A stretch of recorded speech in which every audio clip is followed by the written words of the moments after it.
참된 경건 자체는요, 사실은 하나님의 말씀을 받은 자라는 전제가 있고, 그 전제 안에서 어떻게 행해야 되는가가 사실은 이미 말하고 있는 것이죠. 근데 하나님의 말씀을 받은 자, 하나님을 사랑하고 이웃을 사랑하는 그들이 그렇게 하지 못하고 있는 것에 대한 것들을 가지고 이야기하고 있습니다.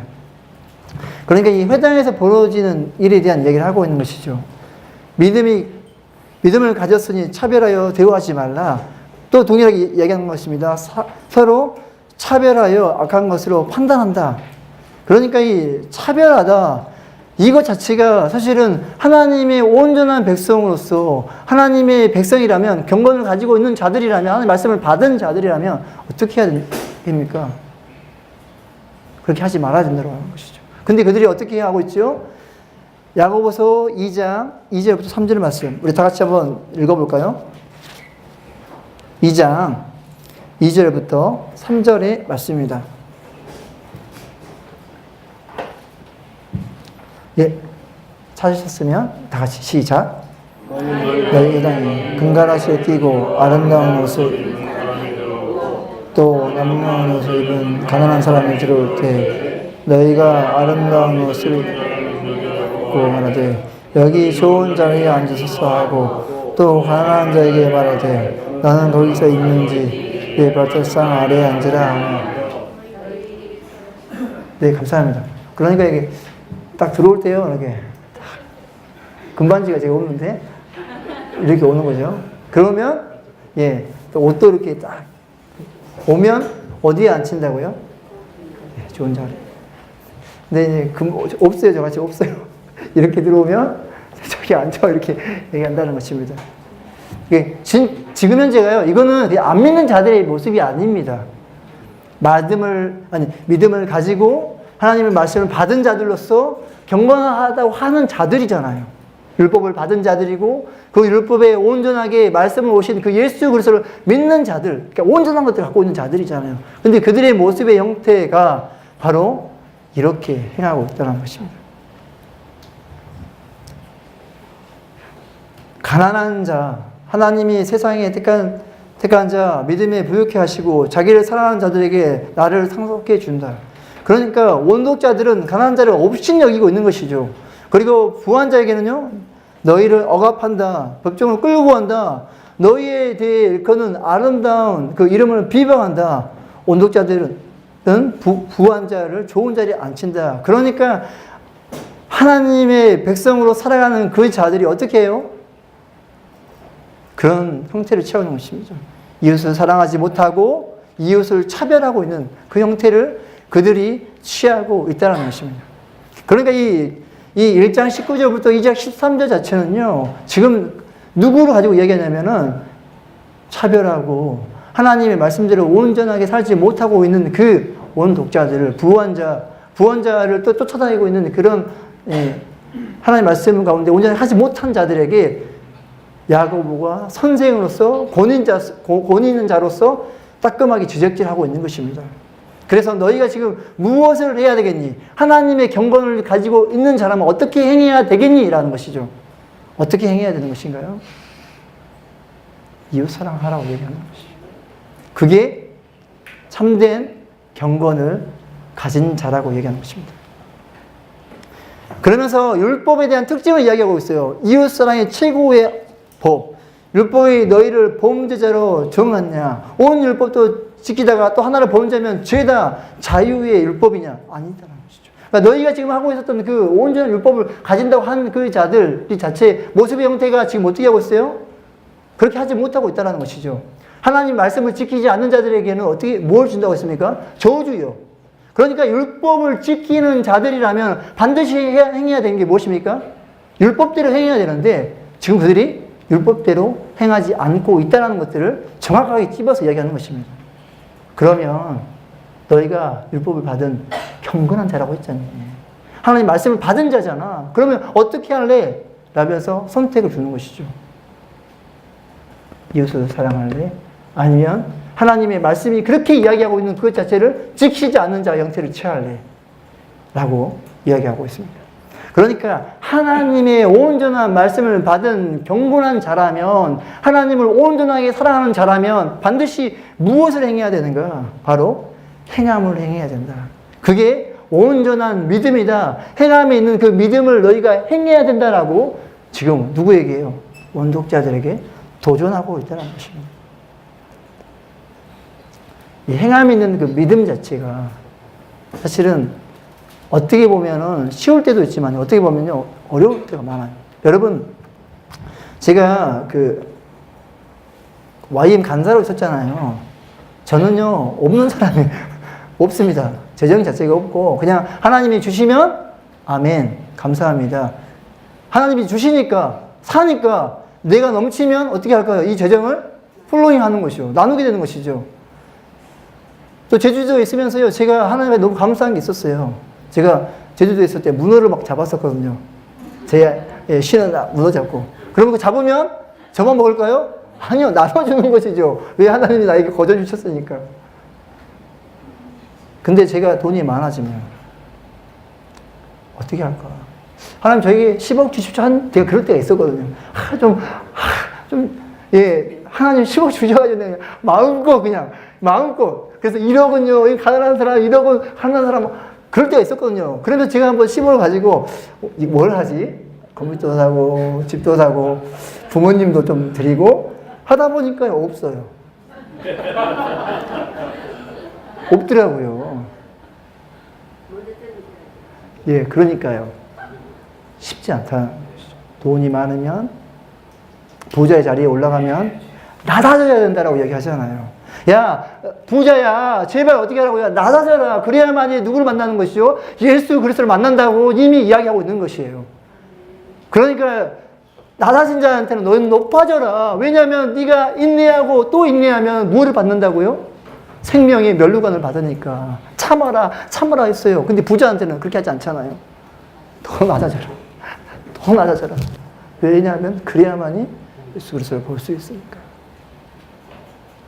참, 이 온전한 믿음을 자체를 지켜야 되는 것 자체는요, 사실은 우리 모두에게 싸워야 될 영역인 것이죠. 이게 사람들에게만 문제인가요? 아니요. 우리에게도 동일하게 하나님이 말씀하시는 것이죠. 정말 연약한 자가 있어요? 그 사람에 가서 정말 하나님이 말씀하셨으면 그 말씀에 순종하는 그 믿음, 행함, 말만 하면 뭐합니까? 행함이 없는 믿음은 야고보가 이렇게 얘기하는 것이죠. 죽었다라고 얘기하는 것이에요. 하나님께 많은 축복을 받았어요. 근데 나만 누리면 뭐합니까? 그러면 안 되는 것이죠. 그러면 이렇게 얘기하는 거예요. 야, 죽었다라고 얘기하는 것이죠. 우리가 행함으로 믿음이 어떻게 될까요? 살아야 되겠죠. 하나님 말씀하시면 그 말씀에 순종하는 그 삶이 있어야 되는 거겠죠. 살아야 됩니다, 여러분. 하나님이 우리에게 주신 말씀하신다면. 그래서 이 원독자에게 동일하게 말하는 것입니다. 행함이 없는 믿음에 대한 경고인 것이죠. 행함이 없는 믿음에는 구원이 없다. 와, 대단하지 않습니까? 행함이 없는 믿음에는 구원이 없다라고 얘기하는 것이죠. 행함이 없는 믿음은 그 자체가 죽은 것이다 라고. 행함이 없는 삶의 이해 자체를 이제 들어줍니다. 나 행함이 있어 이렇게 이야기하는 자가 믿음을 보이고 믿음으로 행함이 보여준다. 믿음이 있다라고 하는데 행함이 없는 믿음을 보이라고 하면 너는 어떻게 보이려냐고 얘기하는 것입니다. 믿음이 나 있어. 믿음이 있는데 그것을 보여달라고 하면 행하지 않고 어떻게 보일 수 있냐고 물어보는 것입니다. 그러면서 누구를 가지고 언제하십니까? 구약의 대표주자. 유대가 어디서 왔어요? 아브라함의 허리에서 나왔잖아요. 아브라함을 통해서 이야기하는 것이죠. 아브라함이 이삭을 제단을 바칠 때 행함으로 어떻게 해요? 행함으로 의롭다 하심을 칭함을 받았어요. 그러니까 이 아브라함에게 하나님이 말씀하셨잖아요. 너에게서 생명이 아들이 올 것이다라고 하잖아요. 근데 사실 사라 자체가 어때요? 아이를 낳을 수 없는 사람이었어요. 근데 사라가 웃었다고요. 그래서 그 아이의 이름이 무엇입니까? 웃음, 이삭이잖아요. 근데 그가 그 맛을 받고 나서 그때 그 아브라함 아들을 받고 나서 의롭다 한 것이 아니라 하나님이 그에게 그 아들을 바치라고 했을 때 그 바치러 갔을 다음에 하나님이 그에게 뭐라고 하냐면 너를 의롭다라고 얘기했다라니까요. 그러니까 그 얘기를 하고 있는 것이에요. 믿음이 그 행함과 함께 일하고 행함으로 믿음이 온전하게 된다. 아브라함이 하나님을 믿으니 이것을 의로 여기셨다는 말씀이 이루어졌다. 하나님의 버시라참을 받는다. 이루어보건대 사람이 행함으로 의롭다 하심을 받고 믿음으로만은 아니다라고 얘기하는 것이죠. 그가 하나님이 말씀하셨을 때 이삭을 제단에 바쳤을 때 그때야만이 의롭다라고 했대요. 그게 앞에서 말한 것이 인쳐져서 정을 받은 것이죠. 그 아브라함이 이야기를 하는 것이죠. 그러니까 내가 믿음이 있다고 하면서 행하지 않으면 어떻게 증명해 볼래냐고 물어보는 것입니다. 어떻게 증명할래? 진짜 믿음은 무엇이 동반된다? 행함이 동반된다. 아브라함이 그랬던 것처럼. 그리고 나온 다음에 또 누구 이야기하는지 아십니까? 라합이요. 라합이 어떤 인물인지 알잖아요. 가나안 족속이었어요. 근데 생각해 보세요. 자기 민족을 배반하고 왔어요. 그렇잖아요. 상식적으로 생각해 보면. 그 정탐한 사람들 숨겨줬잖아요. 그게 이해되세요? 성경에서 말씀하니까, 라합이 믿음으로 그랬어. 라고 하는데 그게 이해되시냐고요. 상식적으로. 자기 민족을 배반하고 멸망의 길로 가는 걸 뻔히 알면서도 그렇게 하는 게 맞냐고요. 근데 라합이 뭐라고 고백합니까? 그 하나님이 어떤 하나님인지를 라합이 고백하잖아요. 근데 그 고백한 것을, 그 믿음을 그냥 그것에 끝내는 것이 아니라 그대로 행해서 그 사람들을 숨겨주고 그것을 믿음을 보였다는 것이죠. 그게 무엇이다? 행함으로 보였다. 그래서 그 믿음이 증명되었다라고 얘기하는 것입니다. 그러니까 우리가 그 하나님 앞에 온전한 믿음이라고 말할 때 그 믿음은 무엇으로 통해 증명됩니까? 행함으로 증명됐다. 그러니까 행함이 없는 믿음은 죽은 믿음이다. 행하지 않는 믿음은 구원이 없다고까지 지금 야고보는 강력하게 이야기하는 것입니다. 왜냐하면 그 말씀의 본질 자체가 바로 그 행함을 동반하는 그 말씀이니까. 하나님이 그들에게 율법을 주었을 때 그냥 준 것이 아니라 하나님을 사랑하니 아예부하니 그러면 어떻게 하라고요? 그것을 너의 그 사람들에게 그대로 행해야 된다는 것이죠. 하나님을 사랑하는 것처럼 그렇게 너희가 아예부하라는 것입니다. 그게 신명기 말씀 그 자체인 것이죠. 그러니까 이 온전한 믿음 자체는 말씀을 듣고 행하지 않는 자가 아니라 말씀을 듣고 행하는 자, 그 말씀대로 따라가는 자, 그 말씀대로 행함을 통해서 말씀이 증명되어지는 자, 믿음이 증명되어지는 자, 그게 바로 온전한 믿음이라는 것이죠. 그 증명을 어떻게 보이시려고 얘기하는 것이죠. 어떻게 보일래? 그게 바로 어떻게 보이는 건가요? 이웃사랑이라고 얘기하는 것입니다.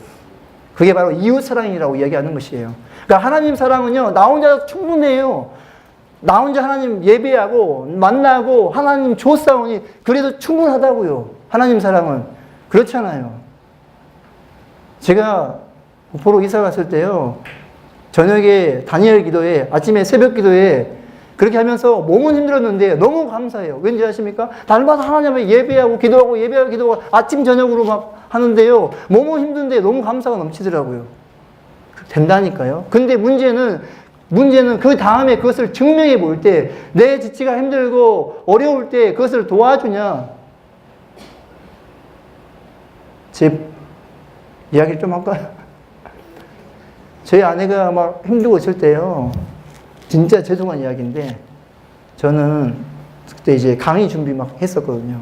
그래서 아이들을 와이프에 맡기고 저는 어디 간지 아세요? 도서관 가서 공부했습니다. 제가 그랬었어요. 와이프가 막 힘들다고 했을 때 자기야 이거 한 번만 이러면서요. 진짜 제가 하나님을 사랑한다고 하고 아침마다 저녁마다 새벽기도 하고 다니엘 기도하면서 하나님이 주신 은혜에 감동해 하고 있으면서도 내가 그 아내를 돌보는 것을 돌보지 않았다니까요. 그래서 아내가 좀 힘든 시간을 3주 동안 보냈었어요. 근데 와이프가 일주가 지나고 저한테 이야기하더라고요. 자기야, 나 사랑해? 나 사랑해? 할 말이 없더라고요. 그래서 제가 어떻게 했을까요? 강의 준비하러 그때 가지 않고 아이들과 함께 어린이집을 운영했습니다. 그리고 공부는 언제 했을까요? 다니엘 기도회가 10시 반에 끝나요? 아이들 재우면 11시 반이에요? 그러면 그때부터 공부하기 시작했다고요. 몸이 너무 힘들었어요. 지쳤어요. 근데요, 제가 앞에 시작하면서 이야기했잖아요. 제 안에 기쁨이 넘쳤어요. 그냥 빈말로 하는 것이 아니라 진짜예요.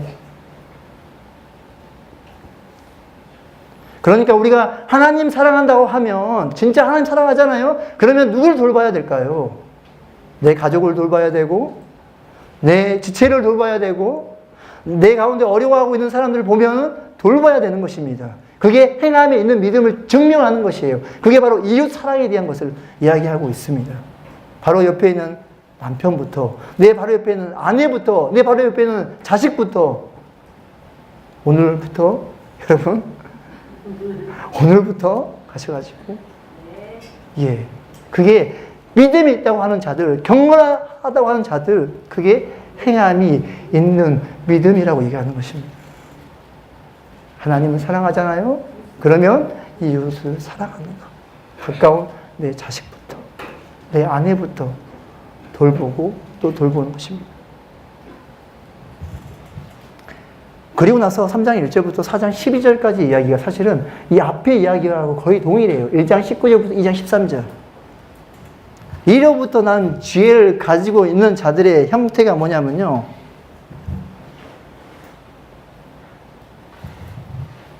말이 실수하고, 그리고 하나님과 온전한 그 지혜를 쫓는 것이 아니라 땅의 지혜, 동력의 지혜를 사는 것입니다. 그런 그들에게 하나님과 벗된 삶 자체가 뭐냐, 하나님 말씀 사는 것 자체가 뭐냐라고 그들에게 도전하고 있는 게 바로 이 위로부터 난 지혜인 것입니다. 그러니까 위로부터 난 지혜, 하나님의 말씀을 받은 자들이 지금 어떤 형태로 취해야 되는가? 하나님의 말씀대로 살아간 그 형태를 취해야 되는데, 지금 현재 온 독자들은요, 비난하고 비방하고 원수되고 억압하고 그러고 있다고요, 지금. 그런 그들에게 이제 도전하고 있습니다. 말이 실수하지 말라. 말에 실수가 없는 자는 온전한 사람이고 온몸도 굴레를 씌우라. 그러니까 자기 자신을 다스릴 수 있어야 한다는 이야기하는 것입니다. 3절에 되어 있어요. 우리가 말들의 입에 재갈을 물리는 것은 우리에게 순종하려고 그 온몸을 제어하는 것이니라. 이런 것이죠. 이렇게 재갈을 물리는 거예요. 그래서 말이 막 달리게 한다고 자기 마음대로 못 갑니다. 탁 치면은요, 너무 아파요. 그래서 팅이 보고 가는 것입니다. 저는 말을 안 타봤어요. 예, 그냥 들어서 하는 것입니다. 그러니까 그것을 컨트롤하는 것에 대한 이야기를 하고 있는 것이죠. 또 배를 보라. 그렇게 크고 광풍이 밀려난 것들을 지극히 작은 키로서 상황의 뜻대로 운행하는, 그렇게 크고 그러니까 완벽하게 아주 큰 배, 아주 큰 것에 대한 얘기를 하고 있어요. 그런데 이 지극히 작은 것은요, 아주 작은 것이라고 표현하고 있는 것이죠. 그러니까 아무리 큰 배도요, 예, 돌리면, 예, 왼쪽으로 돌리면 오른쪽으로. 그 고난이 누구에게 있습니까? 아주 작은 것이 있다는 것이죠. 그게 뭐라고요? 키라고 하는 것입니다. 이와 같이 혀도 작은 지체로 큰 것을 자랑하도다. 보라, 얼마나 작은 물이 얼마나 많은 나무를 태우는가. 그러니까 이 작은 것 자체가 잘못 하나 해버리면은, 예, 불이 나는 것처럼. 그러니까 이 혀의 실수 때문에 얼마나 심각하게 일어나는지. 혀는 곧 불이요, 불의의 세계라. 혀는 우리의 지체 중에서 온몸을 더럽히고 삶의 수레바퀴를 불사르나니 그 사르는 것이 지옥 불에서 나느니라 라고 하는 것입니다. 그러니까 이 작은 것 하나 자체에 대한 부분을 어떻게 하라고요? 잘 다스려야 된다. 그렇지 않으면 이것이 어떻게 되는 것입니까? 지옥 불이 나는 것처럼 불타서 누구를 삼키겠습니까? 그 사람 자체를 삼켜버린 것이죠. 뭐 때문에요? 이 셋째밖에 안 되는 혀 때문에. 그러니까 지금 현재 원독자들의 문제 자체가 그대로 터졌고, 위로부터 난 지혜를 받은 자들이고 하는 자들이 지금 어떻게 하고 있냐고요? 그렇게 하지 못하고 있다는 것입니다. 지혜와 총명이 있는 자는 선행으로 말미암아 지혜의 온유함으로 행하라. 마음속에 독한 시기와 다툼이 있다면 자랑하지 말라. 진리를 거스려 거짓말하지 말라라고 하는 것입니다. 그러면서 시기와 다툼 자체를 하는 그 위로부터 내려오는 것이 아니고 땅의 것이고 그거는 종육의 것이고 귀신의 것이고 혼란과 모든 악한 일이 있다는 것이죠. 그러면 우리가 위로부터 난 그것은요, 성결이 있고 정결하고 도덕적인 순결이 있고 화평하고 관용이 있고 양순하고 국률 선한 열매가 가득하고 편견과 거짓이 없고 화평하게 하는 자들을 화평으로 심어 의의 열매를 거두게 되는 것이라고 얘기하는 것입니다. 그러니까 우리가 위로부터 난 자들이었고 그렇게 말씀 받은 자들이라면 지금 어떻게 하는 건가요? 정욕으로 다스리지 말고 땅의 것을 다스리지 말고 위로부터 난 성결, 화평, 양순, 국률 그 화평으로 너희가 지금 나아가야 된다는 것입니다. 그게 바로 하나님의 말씀을 받은 위로부터 난 지혜를 받는 자들의 모습의 형태라고 이야기하고 있습니다. 그래서 그 종육적인 잘못을 초래가 무엇이냐면 싸움과 다툼을 초래하고 욕심, 살인, 시기, 다툼과 싸움을 해도 얻지 못하고 정욕적으로 쓰려고 잘못 구하는 것이죠. 그러니까 자기 자신을 위해서 나아갈 때 그 욕심이 잉태하여 뭘 낳는다고요? 죄를 낳고 죄가 잉태하여 뭘 낳는다고요? 사망을 낳는다. 그러니까 앞에서 얘기했던 그것 자체가 실제로 그들이 하나님의 말씀을 받은 자들이 그렇게 하지 않았을 때 어떻게 되어지는가? 안 된다고 얘기하는 것입니다.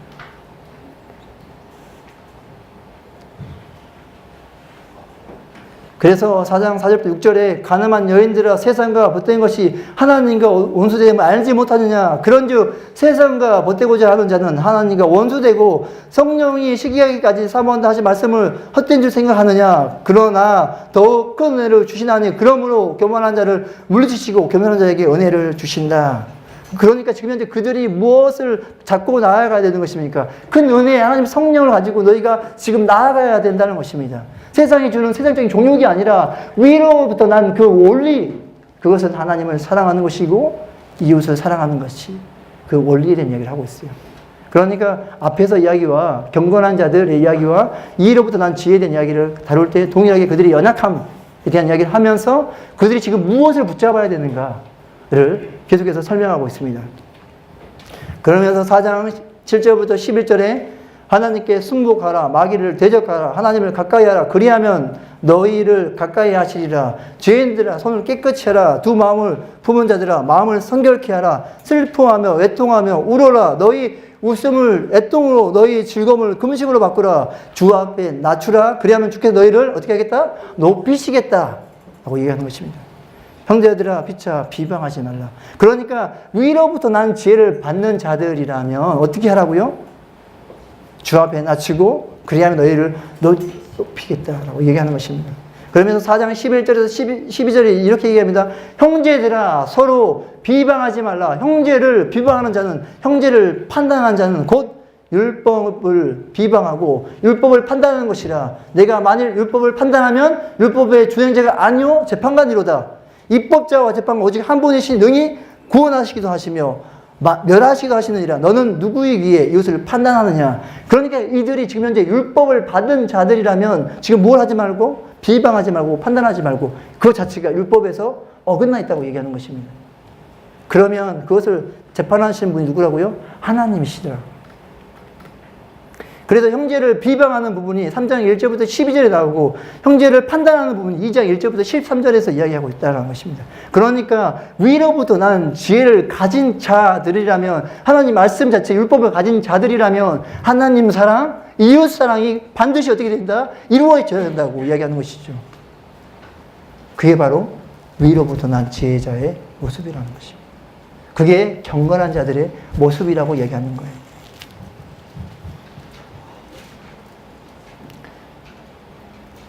그러면서 4장 13절부터 5장 20절에서 믿음의 실현 그리고 인내와 지림과 기도에 대한 얘기를 하고 있습니다. 혹시 죄송한데요. 물 좀 주실래요? 제가 올 때 물을 좀 안 가져와가지고.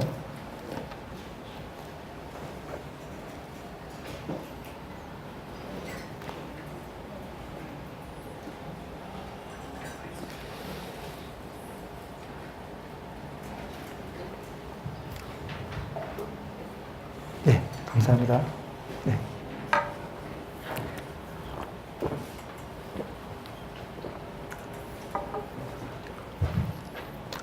얼마 좋네요. 이제 4장 13절부터 5장 20절이었잖아요. 믿음의 시련인데요. 그들이 믿음의 시련 자체가 있을 수밖에 없어요. 왜냐하면 앞에서도 이야기했잖아요.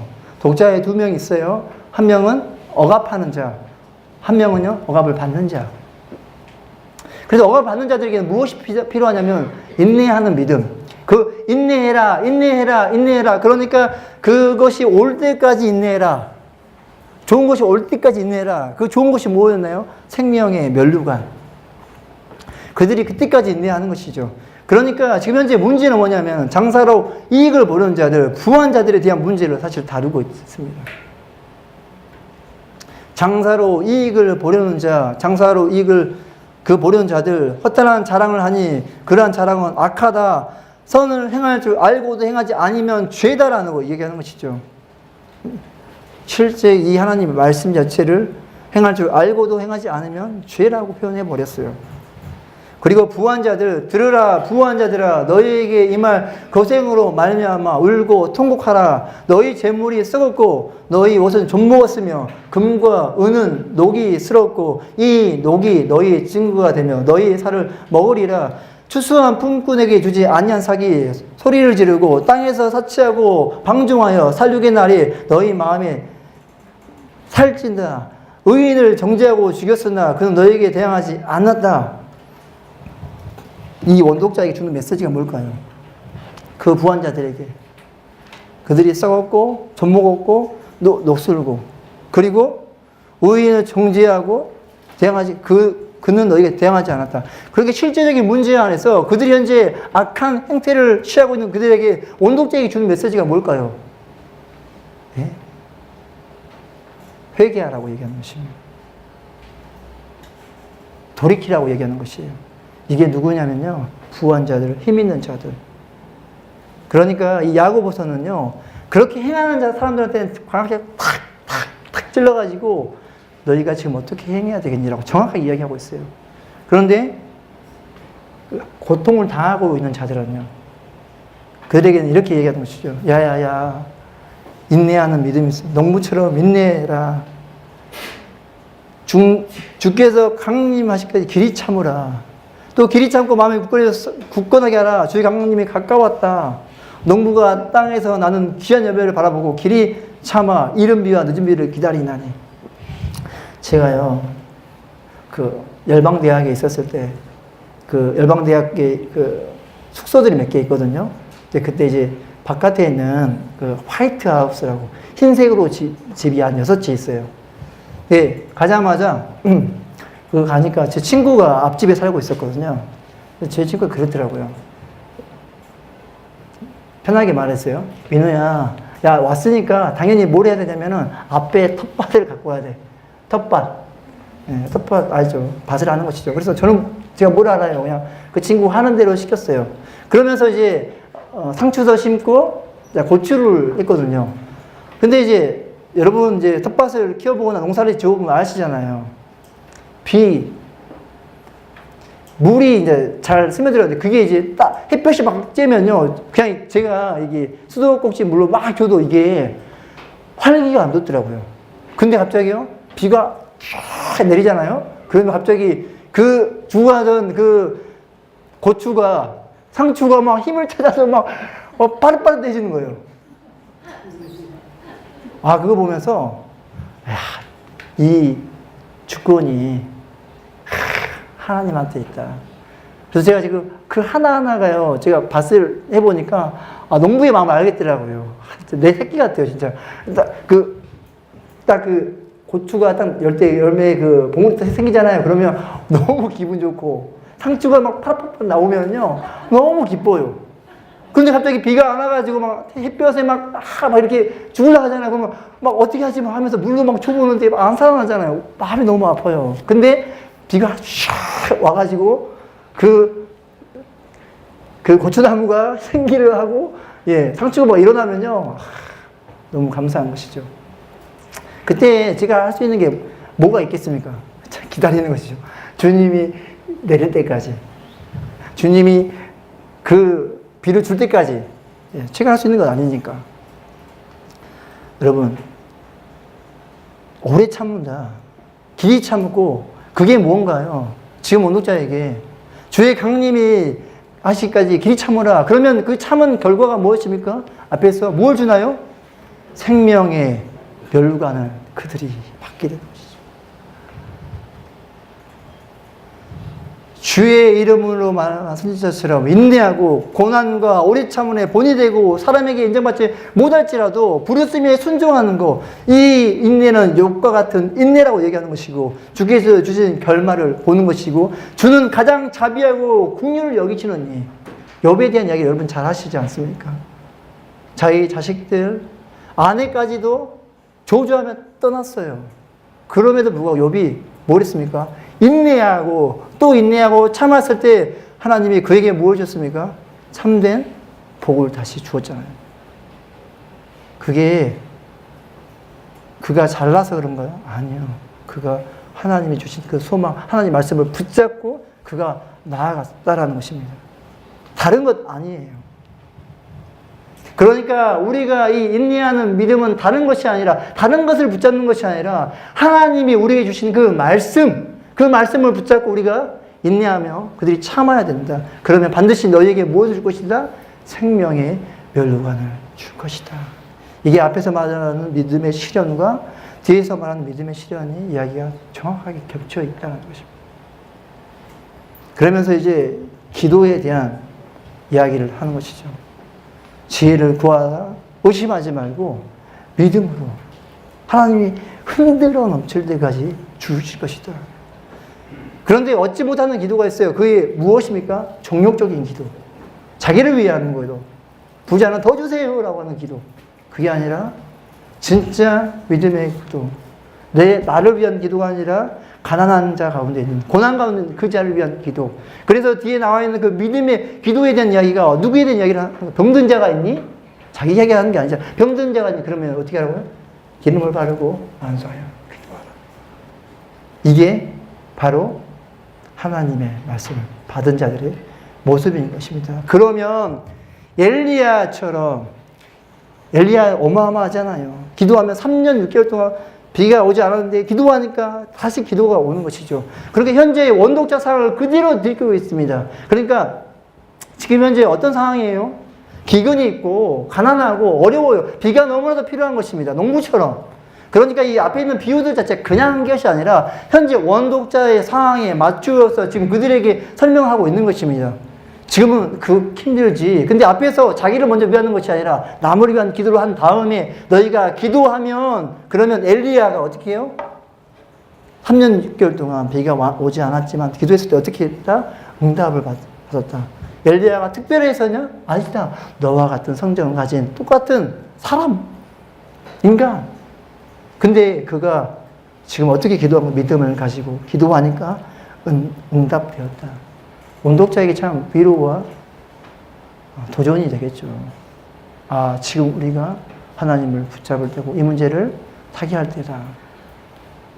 부자들에게 강력하게 막 집어서 야, 하나님 사랑하니? 그럼 이웃 사랑해야 돼. 지금 그 고아 과부를 돌볼 때다. 지금 가난한 자를 돌볼 때라고 얘기하는 것이고 지금 힘이 없고 연약하고 핍박받고 고난 속에 있는 사람들이 인내해라.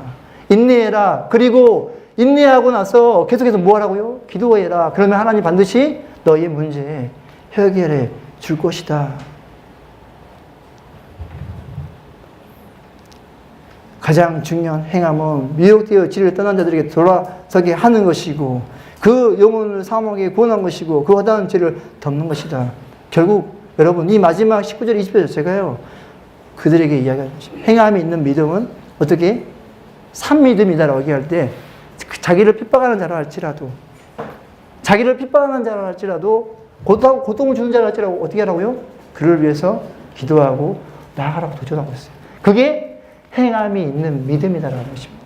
마지막 억압받고 있는 그 자들에게도 마지막 도전은 무엇이냐면요. 그렇게 너를 억압하고 고통받게 하는 그 사람들에게도 어떻게 하라고요? 돌이켜서 온전한 하나님 앞에 나오는 자 해라. 그게 바로 행함이 있는 믿음. 그게 믿음이다. 그러니까 지금 돈이 있는 자들에게는 그것을 나눠줄 걸 얘기하지만 돈이 없는 자들에게는요. 그 마음을 나눠서 기도하고 그들이 돌이키게 도와라라고 얘기하는 것입니다. 진짜 강한 자가 누굽니까? 진짜 높아진 자가 누군가요? 낮은 자들이에요. 왜냐하면 갈급하니까. 근데요, 지금 가장 연약한 자들 누군지 아십니까? 돈이 많은 자, 부한 자들. 그들에게 지금 필요한 것은 낮아진 게 필요합니다. 둘 다에게 행함이 있어야 된다. 행함이 없으면 바로 그것이 죽은 것이다. 여러분, 믿음이 있습니까? 믿음이 진짜 있습니까? 히브리서도 동일하게 던졌잖아요. 믿음이 있으시냐고. 내가 가난하니까 나는 아무것도 할 수 없어 라고 하시겠어요? 아니요. 여러분은 더 많은 것들을 할 수 있다고 얘기하는 것입니다. 엘리야가 행했던 것처럼 더 많은 것들을 할 수 있다고 하는 것이죠. 그들을 돌이켜서 하나님 앞에 다시 온전하게 돌아올 수 있는 그것들을 할 수 있다고 얘기하는 것이죠. 부자들은요, 있는 자들은요, 위에 있는 자들은요, 돌보고 보살피고 그것이 내 삶 가운데 드러나야 되는 것. 삶 안에서 드러나야 되는 것 자체가 바로 온전한 믿음이다. 그것이 바로 온전한 믿음이다. 이런 온전한 믿음, 저와 여러분 안에 포기하지 않았으면 좋겠어요. 정말 내 상황이 어떤 상황이 상관없어요. 부한 자든 낮은 자든 핍박받는 자든 핍박하는 자든 동일하게 우리에게 진짜 필요한 게 뭔가요? 믿음이 있는가? 그러면 그 믿음이 내 삶 가운데 드러나시길 정말 예수님을 축원드려요. 기도하겠습니다. 예수님, 우리가 히브리서와 야고보서 공부하면서 고난이 있고 대적이 있고 환란이 있을 때 그때 우리가 어떻게 해야 될까요? 주님, 그때마다 우리 말씀해 주셨고 히브리서와 야고보서처럼 이 싸움을 우리가 멈추지 않고 싶습니다. 그러니까 우리가 이 싸움에서 물러나서 아버지 흘러떠나려 가지 않고 싶습니다. 하나님 말씀해 주시고 그 말씀에 순종하고 순종하는 것을 그대로 행하게 하여 주시옵소서. 우리의 믿음이 온전하게 행하는 그 믿음 자체가 우리의 삶 가운데 일어나게 하여 주시옵소서. 주님, 그렇게 우리 가운데 임하실 것을 기대합니다. 성령으로 충만케 하여 주시옵소서. 감사하며 예수님의 이름으로 기도드렸습니다.